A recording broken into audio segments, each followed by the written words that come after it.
Said you've got one more practice in your career in Corvallis. Have you thought about this and have you reflected at all on what it's been like? Dang, I actually, now that you said that, that's the first time I really did think about it. It's kind of crazy. You know, it's been a good, long 4 years here. You know, definitely went by fast though. It's been fun, and I'm really excited for this week. But to be my last practice in Corvallis is kind of crazy. You have anything special planned for tomorrow for that? I don't know. I might have to think something tonight. We'll see. This bowl game will be the first time that you're a captain, you're a starter, obviously. In the past 2 years, you guys ain't going to bowl game. How much have you been looking forward to finishing off your career in this way?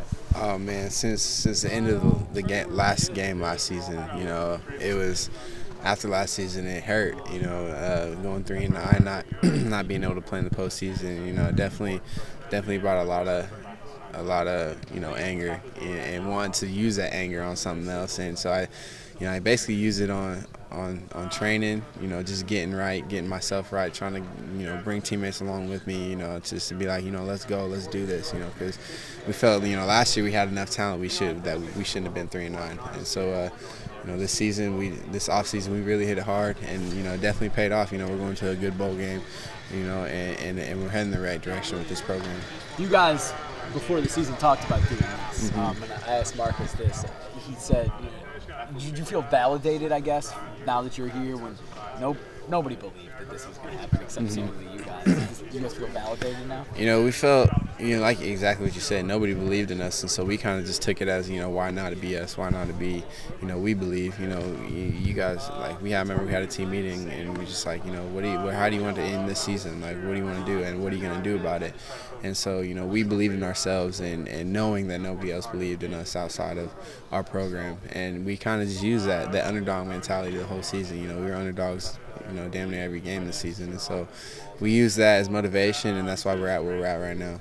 How much are you looking forward to San Antonio? Have you ever been there? I've been there when I was little, but man, I can't wait to go. It's gonna be fun. Most thing you're looking forward to down there, other than the game. Other than the game, but you guys do all sorts of fun stuff. We go to the Spurs game. I just found out that I'm not gonna be able to go to SeaWorld because I got to do the press conference. Just being able to be out of Corvallis. Corvallis is boring right now. There's nothing to do out here. All I'm doing is playing Call of Duty and stuff at home. So just being able to get out of Corvallis and spend time with my teammates, and for the last time, that's what I'm looking forward to the most. About SeaWorld? It is what it is. The SeaWorld will always be there. It'll always be there. I'll come back. Right. I was talking to Coach Riley about his time in San Antonio. He coached in a World League, and he coached some guys who ended up becoming pretty famous. Are you a wrestling fan at all, professional wrestling fan? I'm not. My little brother is, man. He can name any wrestler. Oh, it's crazy. He's a wrestling fan for sure. He coached a guy who ended up becoming a pretty big wrestler. Yeah. Superstar, JBL. What was his name? I asked him. You heard of him? I asked Marcus this. On this team, who would be the guy that would be most likely to go on to be a professional wrestling star? To be a person? Oh, shoot. I would have to say, I'd give it to Dylan Wynn. Is that who he said? Everybody said Dylan. Dylan Wynn. I'll give it to I'll say Fetty Younger. Okay. I could see him being a professional wrestler. Who else? And I'll give it to that's a funny question. I'll say Josh Andrews. Yes. Say Josh Andrews. Pretty goofy. Yeah. Cool, man. Thanks,